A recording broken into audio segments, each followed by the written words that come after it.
Hópur unglinga gekk í skrokk á transkonu fyrir utan líkamsræktarstöð í Reykjavík í október. Konan fluttist hingað til lands í leit að öryggi en hræðist nú að fara út úr húsi. Atvinnuvegaráðherra segir harða gagnrýni á veiðigjaldsfrumvarpið ekki tilefni til meiri háttar breytinga. Ásakanir stjórnarskrárbrot séu upphrópanir án stoðar. Forseti ASÍ líkir fasteignamarkaðnum í Reykjavík við villta vestrið þar sem fjársterkir aðilar gerir sér byggingarétt að féþúfu. Tekjumenna fólk eigi litla möguleika án niðurgreiddra íbúða. Alríkisdómari í Bandaríkjunum þrýstir á þarlend stjórnvöld að sækja mann sem ranglega var sendur í fangelsi í El Salvador. Maðurinn hafði aldrei hlotið dóm.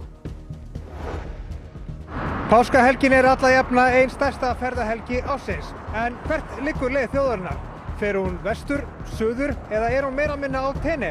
Við tökum púlsinn á umferðinni í fréttatímanum.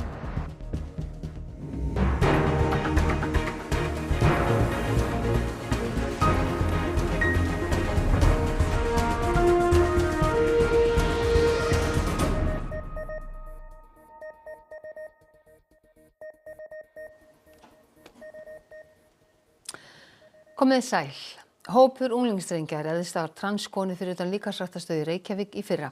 Hún flúði hingað til lands frá heimalandi sínu í leit að öryggi en segist verða fyrir aðkasti og áreitni á Íslandi daglega. Konan fluttist hingað fyrir 10 árum og fékk íslenskan ríkisborgararétt 3 árum síðar. Hún mætti miklu harðræði í heimalandi sínu og kom til Íslands í leit að öryggi. Konan vill ekki þekkjast og heldur þjóðerni sínu leyndu af ótta við árásir og þess vegna talar túlkur fyrir hennar hönd. She left her country, her family, all her precedent life to look for a new place where she would feel much more safe, but in the last 5 years she started to not feel safe at all. Hún segist verða fyrir aðkasti daglega á Íslandi og áreitnin hafi ágerst mikið. People making fun of her, looking at her in a really bad way, looking at her in an insulting way. Yeah, usually they are younger people and they can be really aggressive. She has been harassed verbally and insulted verbally many times, but physically it was just the last time. Konan hafði þá verið á æfingu með vini sínum í World Class í Laugum. Hún fann að hópur unglingsdrengja fylgdist með henni og var strax óörugg. When someone look at you in a really bad way, sometimes it's even worse than when someone is hitting you actually. So she could already feel like a very aggressive way to look at her. Úti mætti hún sama hópi, 8 drengjum á aldrinum 15 til 18 ára. Einn vatt sér að henni og bað sígarettu og gekk svo aftur til hinna. Skömmu síðar réðst hópurinn á hana með spörkum og höggum. They start to beat her up a lot on her face, very violently, and she couldn't see who was beating her up. And she was really under the shock. He was extremely violent, like he could easily kill her. She felt that he wanted to kill her. Vinur konunar reynda komin til bjargar en var líka dregin í jörðina og lamin. Konan hlaut ýmsa áverka, glóðurauga, brákað nef, brotna tönn, sprungna vör og glímir enn við eymsli í baki. En hún segir sálrænu áhrifin verst. Like her heart has been very much affected, why she has to feel sad and bad and hurt all the time. Yeah, for her it was really like a homophobic attack. She felt that they had a lot of hatred while they were beating up her. Piltarnir flúðu af vettvangi eftir að starfsmenn World Class hringdu á lögregluna. Árásin var rannsökuð sem líkamsárás og hugsanlegur hatursglæpur. Í mars var konunni tjáð að málið hefði verið fellt niður. Lögreglan segir í samtali við fréttastofu að málið teljist óupplýst. Upptökur hafi náðst en úr það mikilli fjarlægð að ómögulegt sé að bera kennsl á gerendurna. Konunni finnst lögreglan ekki hafa tekið málinu alvarlega og hefur kært niðurfellingu rannsóknarinnar til ríkissaksóknara. She felt that the police was neglected and weak, and she felt that she wanted to really fight more for her right. Konan óttast aukið hatur í garð transfólks og segir marga deila hennar reynslu.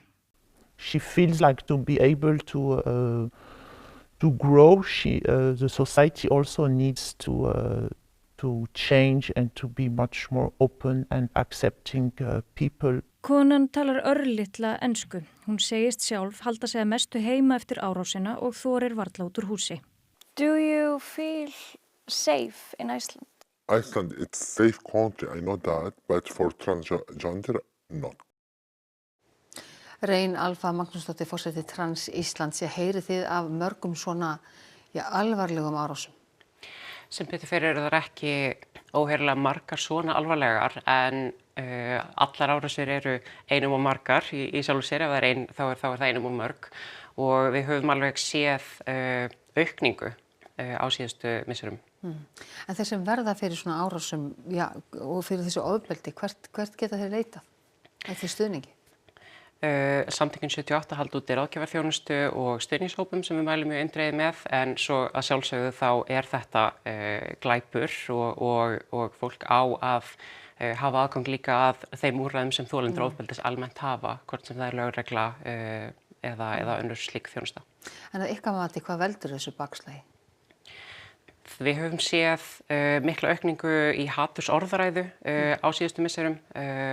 Samfélagsmiðlafyrirtæki til að mynda eru algjörlega í rauninni bara farin að hleypa því í gegn óritskoðu og við sjáum alveg viðhorf breytast í takt við það eins og við sáum til að mynda í nýlegri könnun fjölmiðlanefndar viðhorf unglingspilta þar sem að þeim var einna mest í nöp við transfólk af öllum hópum, 28%. En hvað er þetta ráða? Við þurfum svolítið svona bara að taka okkur saman sem samfélag og við megum ekki einhvern veginn leyfa hatursorðræðu að viðgangast sem einhverjum eðlilegum hlut. Við þurfum dálítið að svona geta sett okkur sýnt það í verki að við séum ekki sammála þessu, að þetta sé ekki eðlileg tjáning vegna sem hún leiðir til ofbeldis og við þurfum að stunda virka gagnræðu, segja eitthvað á móti því sem er verið að halda fram og vera eitthvað mótvægi í því og sömuleiðis þarf Ísland að nota sérstöðu sína á alþjóðavettvangi til þess að tala fyrir mannréttindum á alþjóðavísu. Rétt í lokin við sögðum það ráði fyrr í dag að Hæstiréttur Bretlands hefði skorið úr það að kona í skilningi laganna væri einhver sem hefði fæðst kona og transfólk og mannréttindasamtök hafa mótmælt þessu. Viðbrögð ykkar? Þessi dómur eru mikil vonbrigði, þú sem kom ekki beinlínis á óvart í þeim jarðvegi sem hefur orðið til í Bretlandi.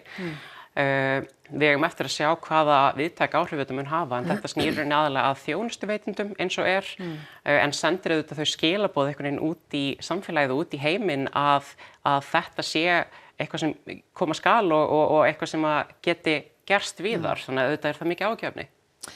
Rein Alfa Magnúsdóttir, takk hérlega fyrir að koma hingað til okkar í Vindverði. Atvinnuvegaráðherra segir ekkert í umsögn útgerðarfyrirtækja sem gefi tilefni til meiriháttar breytinga á frumvarpi hennar veiðigjald. Samtök fyrirtækja í sjávarútvegi birtu í gær 70 blaðsíðna greinargerð þar sem bent á að þeirra mati marga vankanta á fyrirhuguðu veiðigjaldafrumvarpi atvinnuvegaráðherra. Alvarlegustu athugasemdirnar snúa því að frumvarpið gangi gegn eignarréttar ákvæði stjórnarskrárinnar. Ráðherra segir slíkar upprópanir ekki eiga sér neina stoð. En mér langar í því samhengi reyndar að minna á 1. grein fiskveiðistjórnarlaga sem segir að nytjastofnar á Íslandsmiðum séu sameign íslensku þjóðarinnar. Það er líka eignarréttur sem þarf að virða. Í greinargerð SFS er því beint til stjórnvalda að taka skref aftur á bak og hugleiða hvort fyrirhugaðar breytingar skili ætluðu markmiði. Hanna Katrín segir hins vegar fátt nýtt í umsókn SFS og búið sé að svara helstu álitamálum. Það í svona grófum dráttum þá er þetta ekki efni til til þess að fara neina kollnýsa með málið. Nei. Frumvarpið hefur verið kynnt í samráðsgátt en það á eftir að fara í gegnum ríkisstjórn og svo leggja það fram á Alþingi. Stefnt er að leggja það fyrir þingið strax eftir að það kemur úr páskafríi 28. apríl. Þá verða 24 þingfundadagar eftir samkvæmt starfsáætlun og fjöldi annarra stóra mála sem á eftir að afgreiða. Ráðherra telur samt sem áður að það sé ekki of skamur tími til að samþykkja jafn veigamikið frumvarp. Ég ger nú frekar ráð fyrir því bara vegna þess að þingi fór seint á stað að við förum vel inn í sumarið. Þetta er bara hefðbundin tími, málið er risastórt hvað varðar hagsmuni þjóðarinnar en flækjustuðið í sjálfu málinu er ekki mikið. Gæsluvarðhaldi fyrir konu þrítugt sem grunuð aðild að andláti föður síns í Garðabæ á föstudag var framlengt 3 vikur í Héraðsdómi Reykjaness síðdegis. Kona var handtekin á heimili sínu og foreldra sinna á föstudag þar sem maðurinn sem var áttræður var þungt haldinn. Hann lést á Landspítalanum. Heimildir fréttastofu herma að konan sé einnig grunuð að hafa veitt móður sinni áverka. Lögregla veitir ekki frekari upplýsingar málið að svo stöddu. Alríkisdómari í Bandaríkjunum gefur stjórnvöldum 2 vikur til að leggja fram gögn hvernig manni sem fyrir mistök var sendur í fangelsi í El Salvador verði komið til baka. Kilmar Abrego Garcia fæddist í El Salvador og hefur búið í Bandaríkjunum síðan á unglingsárum og hlotið þar alþjóðlega vernd. Hann einn þeirra sem bandarísk yfirvöld hafa sakað að vera í glæpagengi og sent til El Salvadors í fangelsi. Komið hefur í ljós að hjá lögreglu var hann skráður í New York sem félagi í gengi á grundvelli tilkynningar 2019 en hlaut aldrei dóm. Garcia bjó í Maryland og hefur aldrei komið til New York. Lögmenn og fjölskylda segja að hann hafi ekki tilheyrt neinu gengi. Lögmaður dómsmálaráðuneytis Bandaríkjanna sem viðurkenndi mistök við brottflutningin hefur verið rekin úr starfi. Our family is torn apart during this scary time. And our children miss their dad so much. Garcia og hinir voru sendir úr landi á grundvelli laga frá 1798 að handtaka megi fólk og vísa því úr landi séð að borgara ríkis sem Bandaríkin eigi í stríði við. Alríkisdómari úrskurðaði að fresta ætti brottflutningnum en þá höfðu flugvélarnar þegar tekið á loft. Nú hefur alríkisdómari gefið stjórnvöldum 2 vikur til að leggja fram sannanir það hvernig sé verið að vinna að því að koma Garcia aftur til Bandaríkjanna. Dómarinn segir aðfarir sem þessar ekki liðnar. Embættismenn hafi ekki svo mikið sem lyft litlafingri til að fá hann endursendan. Áður hafði dómarinn gert stjórnvöldum að koma honum tilbaka og Hæstiréttur staðfesta þann úrskurð. Mennirnir eru vistaðir í Sikot-fangelsinu í El Salvador sem þykir alræmt. Bandaríkjastjórn greiðir fyrir vörslu þeirra. Trump útilokar ekki að senda þangað einnig glæpamenn með bandarískan ríkisborgararétt. Steindór Andersen, kvæðamaður látinn 70 að aldri. Hann þótti með betri kvæðamönnum og opnaði þann heim fyrir yngri kynslóðum. Frægur nefnist Fleinsbaldur fram á refnum Íri Þorsteins hefnir Þorleifur þóttu stefnir dýri. Steindór Andersen fæddist 2. september árið 1954. Hann var sjálflærður í rímum og kvæðalögum, þótti mjög fróður þennan menningararf og listgrein og kunni ógrynni af lögum. Hann þótti hafa góða rödd og vera góður kvæða- og rímnasöngvari. Hann var í 15 ár formaður kvæðamannafélagsins Iðunnar og var þar heiðursfélagi.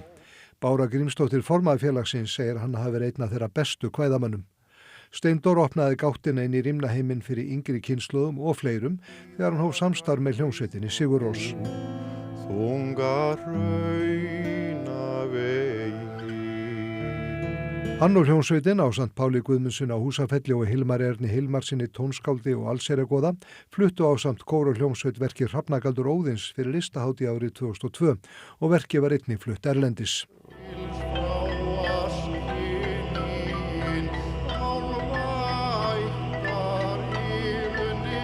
Hann var einnig með fleiri ungum tónlistamönnum eins og Erpi Eyvindarsyni. Steindór lést á líknardeild Landspítalans á laugardag. Hann lætur eftir sig 5 börn. Himinhátt íbúðaverð stafar á stefnu Reykjavíkurborgar varðandi úthlutanir lóða, segir forseti ASÍ. Íbúðafélagi Bjarg hafi verið stofnað til þess að hjálpa tekjulágum að komast inn á markað sem líkist villta vestrinu. Hann segir gagnrýni viðskiptaráðs óeðlilegar opinberar ívilnanir til félagana og réttmæta. Og gagnrýnin hún snýst annars vegar það að þeir telja að við sem að fá einhver auðæfi í gegnum lóðaúthlutanir og hins vegar í gegnum stofnfé sem að Bjarg að fá. Leigumarkaðurinn á höfuðborgarsvæðinu, hann náttúrulega bara svo villta vestrið og við vorum að reyna að koma fólki í skjól. Nú hafi 100 fjölskyldna fengið niðurgreiddar íbúðir til leigu. Og það er ekki að þetta miða verð sem að Reykjavíkurborgar að láta okkur fá lóðurnar og það verð sem að einhverjir lóðaspekulantar eru búin að margfalda með sölu og kaupum í gegnum tíðina. Stofnframlögin séu gerð upp á 50 árum. Þannig að það er engin auðæfi sem er verið að setja í hendurnar á okkur. Við erum ekki að taka krónu út úr þessum félögum. Hver einasta króna fer ýmist í það að greiða bara eðlilega leigu eða það að við setjum þetta í sjóð og byggjum svo meira fyrir sama peningin. Hann bendir á að lóðaskortur hafi verið viðvarandi í Reykjavík árum saman. Nóg sé hins vegar til af lóðum en þær séu margar á þéttingareitum í eigu fjársterkra aðila. Þegar við breytum bensínstöð í íbúðarhúsnæði að þá náttúrulega verða til alveg gífurlega verðmæti. Reykjavíkurborg hefði betur leyst lóðirnar til sín. Vegna þess að þetta er bara féþúfa fyrir þá einstaklingar sem að ráða yfir þessu lóðum þegar þessu er breytt. Og þeirra hagnaður er sá að byggja sem minnst til þess að lóðir hækki og þar með íbúðaverð. Sanna Magdalena Mörtudóttir, forseti borgarstjórnar. Já, þarna segir forseti ASÍ að rót vandans liggi hjá borginni, lóðum séu útleitað til útvalina, verðið hækkar og svo framvegis. Já, hver er ykkar viðbrögð við þessu? Já, það þarf auðvitað að vinna gegn lóðabraski og vinna markviss gegn lóðabraski líkt og kemur fram í yfirlýsingu samstarfsflokkana í borgarstjórn þar sem við erum að tala mikilvægi þess að innleiða einmitt þetta varðandi tímabundnar uppbyggingar heimildir. Þannig að sveitarfélagið og sveitarfélagin geti brugðist við þegar aðilar sitja á lóðum og er ekki að byggja á þeim og svo auðvitað þá þarf að skoða þetta varðandi endursölu heimildir lóða þannig að þær sé ekki að ganga kaupum og sölum áður en uppbygging hefst á þessum lóðum en ég myndi segja að þetta komi veg fyrir braskvæðingu og samfélagslega uppbygging sé lykilatriði í þessu máli. En ertu með öðrum orðum að segja að það hafi þá kannski ekki verið rétt staðið að þessari úthlutun á síðustu ár? Sko, nú er ég að taka í fyrsta skipti þátt í meiri hluta innan borgarstjórnar en við sósíalistar höfum auðvitað gagnrýnt ýmislegt varðandi þessa úthlutun en það er rétt að taka fram að það skorti heimild í skipulagslögum til þess að í rauninni sveitarfélögin gæti brugðist við þegar að uppbyggingaraðilar er ekki að fara af stað með verkefni, sitja á lóðum og einmitt hafa ekki kannski hagsmuni heildarinnar að leiðarljósi heldur er að leitast við að fá sem mest fjármagn út úr uppbyggingunni. En hvernig mætti flýta fyrir lausn þessa vanda?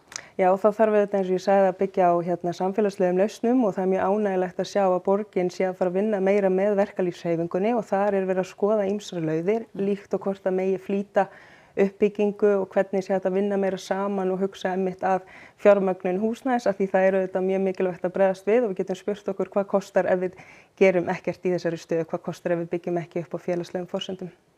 Sanna Magdalena Mörtudóttir, takk kærlega fyrir að koma hingað og svara þessum spurningum. Takk.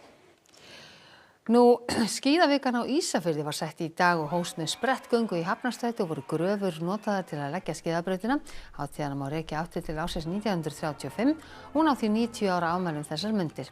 Boðið verður upp á fjölbreytta dagskrá í bænum páskana og á föstudaginn hefst svo tónlistarhátíðin Aldrei fór ég suður með stórtónleikum í Rækjuverksmiðjunni þar sem landsþekktir tónlistarmenn stíga á svið. Nú, Magnús Geir Eyjólfsson fréttamaður, það má búast við töluverðum umferðarþunga helgina þegar landsmenn verða á faraldsvæti. Þú ert núna staddur í Ártúnsbrekkunni í Reykjavík. Já, eru margir á ferðinni? Já, það er alltaf búið að vera ansi þétt umferðin hérna á 7. tímanum inn á þann 8. Hvert umferðin liggur, hvort hún liggur í útkörfin eða á leiðum til land. Ég testir ekki alveg til að segja til þetta, en hér allavega er maður sem geti sagt mér að Árni, hvert liggur leið fólks hérna? Hún liggur nú meira á Suðurland heldur en vestur og norður en það er veðrið norðanáttin nú ekkert mjög hlý núna. Hvernig hefur þetta gengið framan af degi? Þetta hefur gengið bara ágætlega. Við höfum ekki, allavega hérna á höfuðborgarsvæðinu, við höfum ekki fengið mikið af umferðaróhöppum, einungis 1 án slysa sem er mjög jákvætt og ber að hrósa ökumönnum fyrir það. Við höfum svo sem líka verið að sjá og þurft að stoppa á ökumenn fyrir að tala í farsíma. Það eru 6 kærðir fyrir það. Fengum svo einn hraðakstur hérna, 130 km hraði í Ártúnsbrekkunni sem er náttúrulega ekki til eftirbreytni. En heilt yfir hefur þetta gengið samt mjög vel. Takk fyrir það. Árni, já, heyrið það, sleppiði farsímanum og takið fótinn af bensíngjöfinni. En þeir sem ætla að eyða helginni hérna í Reykjavík, þeir þarf ekki ágjörð. Það er ýmislegt hægt að gera sér til dundurs. Til að mynda að fara á blues-hátíð, það gerði Erla María Davíðsdóttir. Erla, hvernig er stemningin á þér? Það er bara rífandi stemning hér og fólk byrja að flykkjast inn í salinn enda byrja tónleikandi núna klukkan 8 en hjá mér er hann Guðmundur Pétursson, gítarleikari og listrænn stjórnandi hátíðarinnar. Guðmundur, þið eruð að endurvekja þessa hátíð eftir talsverðan dvala? Jú, við vorum alltaf hérna á Hilton hótelinu og nú erum við komin hingað aftur. Þetta svona féll niður í COVID og kom upp svona í mýflugmynd en nú allt farið á fullt swingi hérna sko. Og Bubbi Mortens, hann tréður hér upp í kvöld ásamt fleiri íslenskum tónlistarmönnum, en þið eru líka með erlenda tónlistarmenn. Jú, Lee Burn Maddox tréður hérna upp í kvöld, en svo erum við með tvær stórkostlega konur á morgun, Caroline Wonderland og Shelley King, og þær eru bara byrjaðar hérna að hita sig upp. Þannig að fólk má búast við brjálæðri stemningu hér í kvöld? Brjálæðri stemningu í kvöld og enn meiri á morgun. Eigum við ekki bara að fá tóndæmi? Endilega.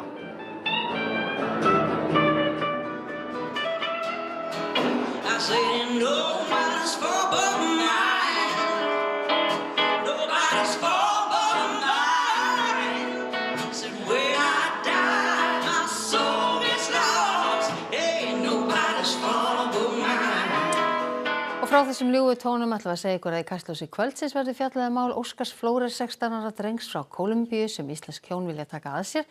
Hann varð fyrir ofbeldi af hálfu föður síns sem jafnframt afsalaði sér forsjá yfir honum.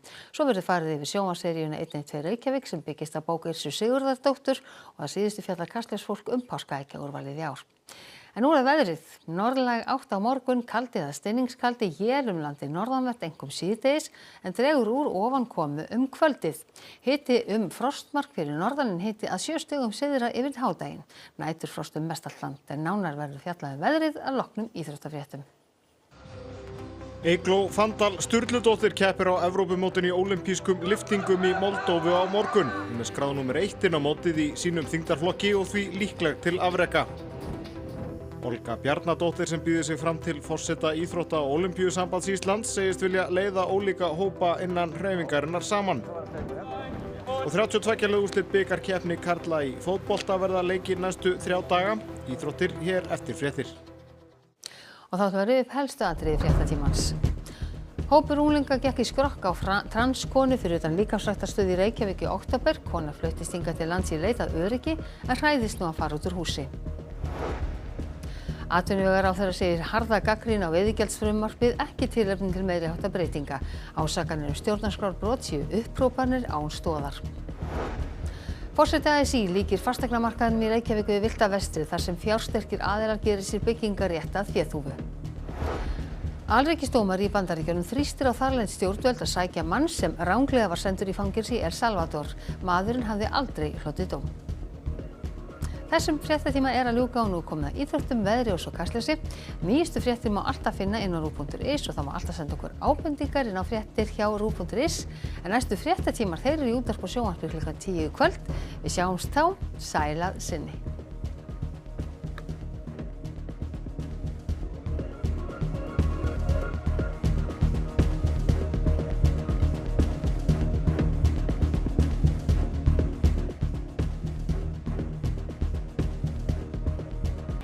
Á RÚV í kvöld. Aldrei í 20 ár. Heimildamynd sögu tónlistarhátíðarinnar Aldrei fór ég suður